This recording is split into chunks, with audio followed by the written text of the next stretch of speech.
kami dyan oh, sa barko na yan. Yan oh. Mahirap na yung isang kabihan.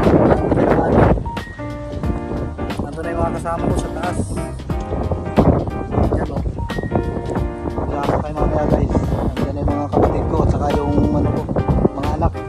Dito pa yung mga nanay ko. May pasok dito. Sobrang init. Mamaya pangalis ng barko na una. I-update ko na lang kayo mamaya. Yan guys, nasakay na kami ng barko. Kira, tingin mo na, dali, Kira. Kira, tingin mo na sa camera, dali. Papang sa YouTube. Yan, hi, nasakay na tayo. Sige, hi na, dali, hi. Yan, nasakay na kami guys sa ano, sa barko. Alas na ito lang, alauna. Kailangan ng santay. Update ko lang muli kayo. Guys,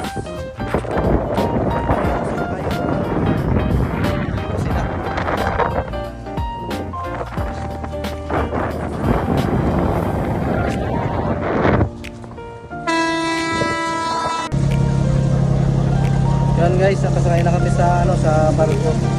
Ayan, kasama ko, ayan, ayan, pamangkin ko yan.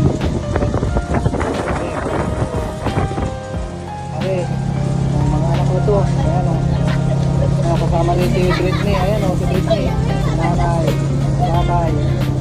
So ayan o, dito na kami guys. Sobrang ano, maalon.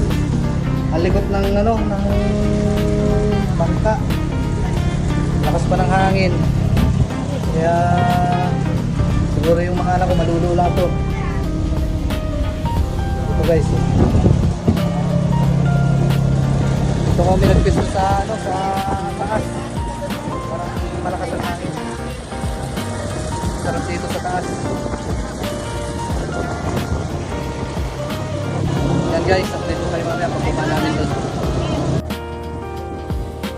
Guys, nakababa na kami ng pier. Nandito na kami ngayon sa Quezon. Dito na. Mag-arkila naman kami ng tricycle papunta doon sa ano, sa lugar ng Sawan Inan. Laliliw pa yata yun. Ayan o, mga kasama ko yan o. Ayan o. Ayan. Yan siguro mga ano kami, mga 3 tricycle guys, 4. Marami kami yan. Mga kapatid ko. Yan guys. Update ko na lang ulit kayo pagdating ko sa bahay.